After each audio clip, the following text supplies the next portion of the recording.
కుమారి aunty food స్టాల్కి Revanth రెడ్డితో పాటుగా ఉపాసన కూడా గుడ్ న్యూస్ చెప్పబోతున్నారా? కుమారి ఆంటీకి అండగా నిలబడి ఉపాసన ఆర్థిక సాయం అందించబోతున్నారా అంటే అవుననే సమాధానం ఇస్తున్నారు కొంతమంది రాజకీయ విశ్లేషకులు. ఇక ఇదే అంశానికి సంబంధించి మనతో మాట్లాడేందుకు ప్రముఖ సామాజికవేత్త, ప్రముఖ రాజకీయ విశ్లేషకులు కృష్ణకుమారి గారు మనతో ఉన్నారు. మేడంతో మాట్లాడదాం. మేడం నమస్తే. మేడం నమస్తే. ఇప్పుడు ఈ కుమారి ఆంటీ అనే ఆవిడ తన సొంత కాళ్ళ మీద తను ఎవరిపైన ఆధారపడకుండా వంట చేసుకుని వాళ్ళు ఈ బిజినెస్ పీపుల్ ఉన్న ఆఫీసులు ఉన్న ఏరియాల్లో ఫుట్పాత్ మీద వంటలు పెడుతూ ఉన్నారు. ఇలా చాలామంది పెడుతున్నారు. హైదరాబాద్ మొత్తంలో మార్నింగ్ బ్రేక్ఫాస్ట్ ఇంట్లో తయారు చేసుకుని బండికి క్యాన్లు కట్టుకొని వచ్చి ఎక్కడ ఆఫీసులు ఉంటే అక్కడ పెట్టడం జరుగుతుంది. ఆ తర్వాత మధ్యాహ్నం భోజనాలు పెట్టడం కూడా మొదలెట్టారు. ఇలా చేయడం వల్ల ఏంటి అంటే గవర్నమెంట్కి కొన్ని ట్యాక్సులు కట్టే పని ఉండదు. వీళ్ళు వాళ్ళే వండుతారు చేస్తారు కాబట్టి కొంచెం కాస్ట్ తక్కువ పడుతుంది.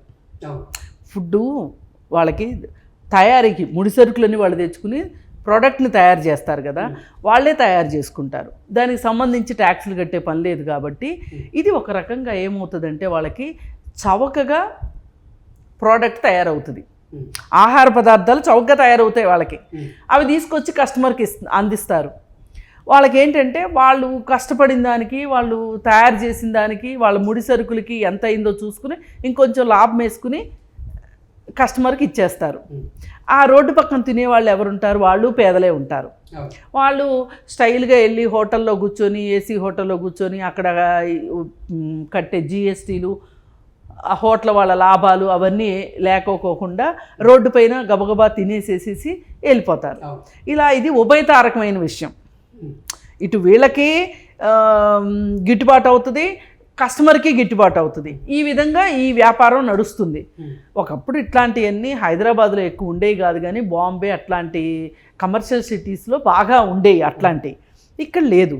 ఇప్పుడు ఇక్కడ ఏంటి అంటే ఈ హైటెక్ సిటీ చుట్టుపక్కల ఇదంతా వచ్చిన తర్వాత ఈ క్యాబ్ డ్రైవర్లు కావచ్చు, వాళ్ళు వీళ్ళు తక్కువ జీతాలకు పనిచేసే స్టాఫ్ కావచ్చు, సబ్ స్టాఫ్ కావచ్చు, వాళ్ళు అందరూ తీసుకుంటున్నారు. ఇది ఒక రకంగా మంచి విషయమే. ఇందులో ఏమాత్రము అసలు మనం ఏమైనా అనడానికి ఆస్కారం లేని విషయం. కాకపోతే ఒకటి ఇబ్బంది ఏంటి అంటే అట్లాంటి చోట ఎక్కువ మనుషులు గుమిగూడటం వల్ల రద్దీ ప్రాంతాల్లో ట్రాఫిక్ జామ్ అవుతుంది. అదొక్కటి తప్పితే వేరే ఏమీ ఇబ్బంది లేని విషయం. ఇదంతా సజావుగా జరిగిపోతూ ఉంది. అయితే ఈ కుమారి ఆంటీ గురించి చాలామంది వీడియోలు చేసి యూట్యూబ్లో అప్లోడ్ చేయటం కూడా జరిగితే ఆవిడకి ఈ కుమారి ఆంటీ దగ్గరికి వెళ్ళి భోజనం చేసిన తర్వాత ఎప్పుడన్నా ఒకసారి ఆమె ఖాళీగా ఉంటే ఆవిడని ఇంటర్వ్యూ చేసి ఆవిడతోటి మాట్లాడి ఆ విషయాలు కూడా ఇంటర్వ్యూలో చెప్పిన వాళ్ళు కూడా ఉన్నారు. అలాగే లోటస్ పాండ్ దగ్గర కూడా ఎన్టీవీ దగ్గర ఆపోజిట్లో వరుసగా 4-5 బండ్లు పెట్టుంటాయి. అక్కడక్కడ ఇలాంటివి జరుగుతున్నాయి. అయితే ఎవరికి రాని ప్రాచుర్యం కుమారి ఆంటీకి వచ్చింది ఏంటి అనే సందేహం కూడా రావచ్చు. చాలా అతి తక్కువ ధరకే ఎక్కువ రకాల నాన్ వెజ్ ఎక్కువ రకాల కొన్ని వీడియోలు చేశారు. వీడియోలు నాన్ వెజ్లు ఇస్తారు అనేది కూడా వచ్చింది. ఏది ఏమైనప్పటికీ ఆవిడ కష్టపడుతుంది. వీళ్ళ జీవితం తెల్లవారుజామున ఎప్పుడో 3ంటికి 2ంటికి స్టార్ట్ చేసుకుని వాళ్ళు వంటలు చేసుకుని అక్కడికి వచ్చి చేస్తారు. అన్నీ ఆ సరుకులు కూడా వాళ్ళే తెచ్చుకుంటారు, ప్రొక్యూర్మెంట్ కూడా వాళ్ళే చేసి పెట్టుకుంటారు. కాబట్టి వాళ్ళకి గిట్టుబాటు అవుతుంది. అందుకని వాళ్ళు సరసమైన ధరలకు అందించగలుగుతున్నారు. ఇది ఒక వైపు. ఈ మధ్యకాలంలో ఆవిడ మీద వీడియోలు చేయడం ఎక్కువైపోయినాయి. విపరీతమైన డిమాండ్ రావడం వల్ల అక్కడికి క్రౌడ్ ఎక్కువ మంది వస్తున్నారు. ఇది ఇప్పుడు మన సోషల్ మీడియా కొంచెం చేయండి అమ్మా అంటే ఇంకాస్త ఎక్కువ చేస్తుంది కదా. అందుకని ఈ సోషల్ మీడియా చేసిన దానికి అనూహ్యమైన స్పందన వచ్చి అందరూ కుమారి ఆంటీ స్టాల్ దగ్గరికి ఎక్కువ మంది వెళ్ళడము. బహుశా ఎక్కువ మంది అక్కడ ఉండటము, ఆ క్రౌడ్ని కంట్రోల్ చేయలేకపోవటం కూడా పోలీసులకి కోపం వచ్చి పోలీసులు కేసు పెట్టుంటారు. సరే, ఈ పోలీసులు కేసు పెట్టిన దరిమిలా అది కూడా పెద్ద వార్త అయ్యింది. ఇంకా నేను ఆవిడ ఏడ్చుకుంటా నేను ఈ వ్యాపారంలో ఉండను అని ఆవిడ మాట్లాడడము, ఇవన్నీ కూడా కొంచెము ఒక రకంగా కలిచివేసేటట్లుగా దృశ్యాలు వచ్చినాయి. అయితే ఇవి రేవంత్ రెడ్డి గారు మన సీఎం గారి దృష్టికి వెళ్ళడము, ఉపాసన గారి దృష్టికి వెళ్ళడము, ఖండించడము, ఇవన్నీ చూసాము. అయితే నా ఉద్దేశం ప్రకారం ఇట్లాంటివి జరగగానే ఈ దేశం మొత్తం మీద స్పందించే ఒకే ఒక వ్యక్తి ఉన్నారు, ఇద్దరు వ్యక్తులు ఉన్నారు. ఒకళ్ళు ఆనంద్ మహీంద్రా, ఒకళ్ళు రెండో వాళ్ళు సోనూ సూద్ ఒకళ్ళు. వాళ్ళిద్దరూ ఇలా సందర్భాన్ని బట్టి స్పందించటం వల్ల వాళ్ళకి చాలా ప్రజల దగ్గర నుంచి చాలా ప్రజల మనసులను దోచుకున్నారు వాళ్ళిద్దరు. చాలామంది వాళ్ళిద్దరి పేరు చెప్పగానే సమస్యలకి దగ్గరగా కూడా సమస్యలకి దగ్గరగా వాళ్ళు ఈ స్పందన అవసరం అంటే ఆ స్పందనని చూపిస్తారు. అసలు నిజానికి ఇట్లాంటి వాటి విషయంలో స్పందించాల్సింది ప్రభుత్వాలు స్పందించాలి. ప్రభుత్వాలు చాలా అంటే మేము ఎక్కడో పైన ఉంటాము, మేము చిన్న చిన్నటి గురించి మేము పట్టించుకోము, ఇది మా పని కాదు, ఇదేదో అలగా వాళ్ళ జనం, మా సంగతి మాకెందుకు అనేటట్లు ఉంటారు. ఇప్పుడు ఆనంద్ మహీంద్రా గారు ఒకసారి మెడ్రాస్లోనూ ఎక్కడో ఒక ఆమె చిన్న చిన్న ఇడ్లీలు వేస్తుంది, ఇడ్లీలు ఆమె పప్పు రుబ్బి ఆమె చేస్తుంది, రూపాయికే ఇడ్లీ అని తెలిసి ఆవిడకి గ్రైండరు, అట్లాగే ఆమెకి ఇద్దరు మనుషుల్ని ఇవ్వడము, ఏవేవో సహాయాలు చేశారు. అదొక్కటే కాదు, ఇంకా చాలా ఆయన ఎక్కడ ఏమైనా సరే ఎవరికన్నా అనారోగ్యంగా ఉంది అంటే అది కనుక ఫేస్బుక్లో వస్తే ఆయన చూడడము, రకరకాల ఆయన దగ్గర ఒక దాతృత్వం గుణం అయితే ఉంది. అంటే సందర్భాన్ని బట్టి స్పందించే లక్షణం ఆయన దగ్గర ఉంది. అలాగే సోనూ సూద్ సంగతి చెప్పక్కర్లేదు. సరే, వీళ్ళిద్దరినీ పక్కన పెడితే ఇప్పుడు రేవంత్ రెడ్డి గారు స్పందించే విషయంలోనే నాకు కొంచెం అంటే కొంచెం అభ్యంతరం ఉంది. ఎందుకంటే ఇవాళ ఈ ప్రభుత్వం వచ్చి 60 రోజులైంది ఇప్పటికే.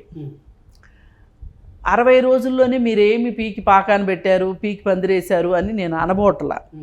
కానీ ప్రతిరోజు వాళ్ళకి ఒక ప్రతి క్షణము ఛాలెంజే, సవాళ్ళను ఎదుర్కోవాల్సిందే అధికారంలో ఉన్నవాళ్ళు.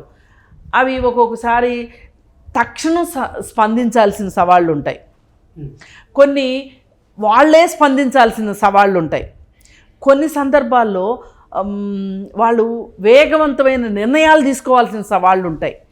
అట్లాంటి సవాళ్ళల్లో నేను ఈ మధ్యకాలం చూసిన సవాళ్ళు ఏంటి అంటే, రాజేంద్ర నగర్లో ఉన్న అగ్రికల్చర్ యూనివర్సిటీలో ఒక లేడీ పోలీసు ఒక నిరసన చేస్తున్న ఒక నిరసనకారురాల్ని జుట్టుబట్టి, ఆమె స్కూటీ మీద వెళ్తూ జుట్టుబట్టి ఈడ్చుకెళ్ళడం కనిపించింది. ఇది ప్రసార మాధ్యమాల్లో వచ్చింది. దీని గురించి మీరు ఎక్కడన్నా మాట్లాడారా అనేది ఒకటి. రెండోది, ఒక భర్త భార్యని అడ్డు తొలగించుకోవటం కోసం కత్తి పెట్టి నరికేసేసి ఆమె తలకాయ తీసుకొచ్చి పక్కన పెట్టేశాడు, అభినవ పరశురాముళ్లాగా.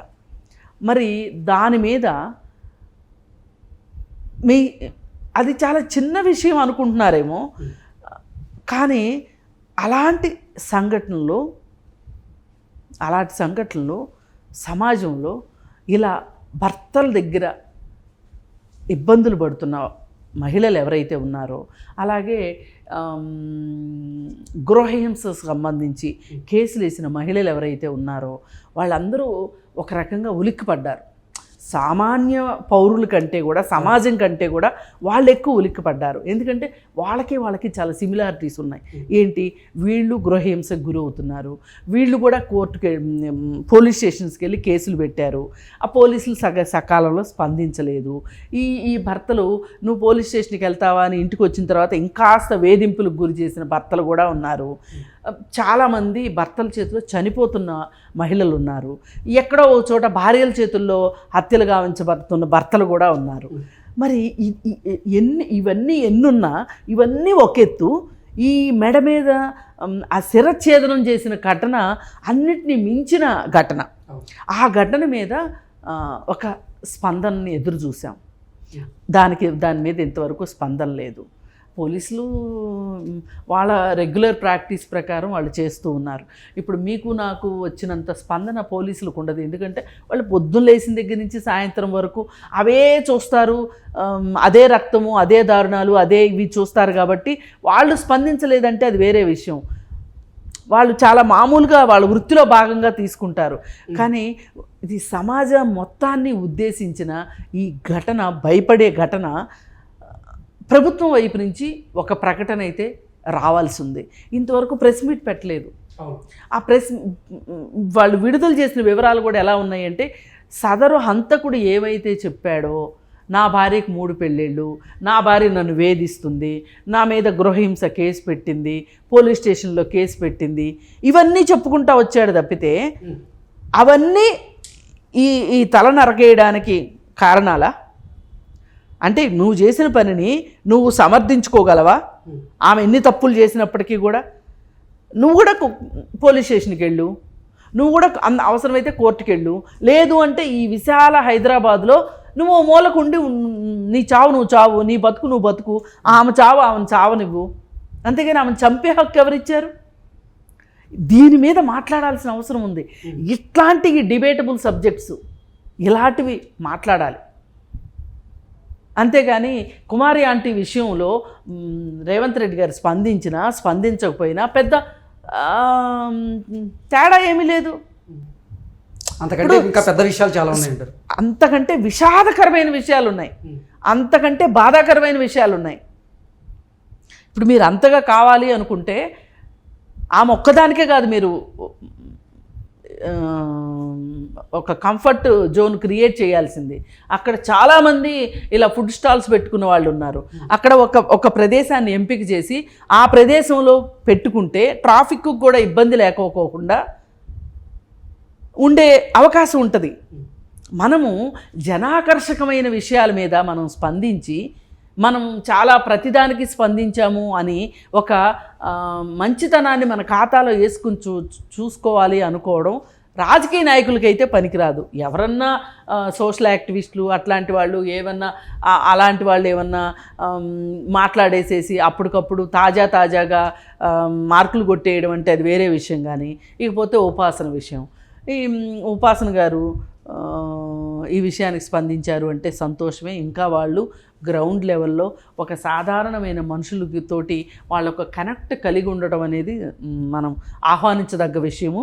అలాగే ఎవరైనా సరే, ప్రభుత్వం వాళ్ళు కావచ్చు, ఇట్లాంటి వాళ్ళు కానీ ఎవరైనా సరే ఇలాంటి స్వశక్తితోటి సొంత కాళ్ళ మీద నిలబడి వ్యాపారాలు చేసుకునే వాళ్ళని ప్రోత్సహించవలసిన అవసరం చాలా ఉంది.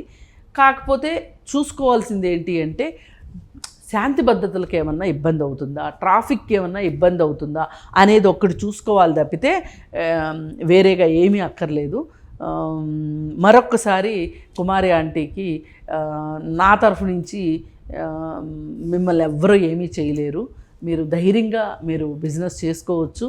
కాకపోతే ఈ ప్రచారాలు, ఈ ఆర్భాటాలు ఒక రకంగా కొన్ని సందర్భాల్లో మీలాంటి వాళ్ళకి ఇబ్బందులు కూడా తెచ్చిపెడతాయి అనడానికి ఈ తాజా ఉదాహరణ. అందుకని కొంచెం అట్లాంటి విషయాల్లో అప్రమత్తంగా ఉంటూ నిజానికి మీకు జేజేలు పలకాలి. ఎందుకు అంటే ఇవాళ ఒళ్ళు వంచి పనిచేయడానికి ఇష్టం లేక పక్కవాడి జేబులో చెయ్యి పెట్టి డబ్బులు లాక్కొని ఎలాగోలా పక్కవాడిని ముంచేసి తొక్కుకుంటా తోసుకుంటా డబ్బులు సంపాదించి విలాసాలు చేస్తున్న చాలామంది కంటే మీరు చాలా గొప్పవాళ్ళు. మీరు ఇదే విధంగా మీ కాళ్ళ మీద మీరు నిలబడి వ్యాపారం చేసుకోవాలని ఆకాంక్షిస్తాను. ఓకే.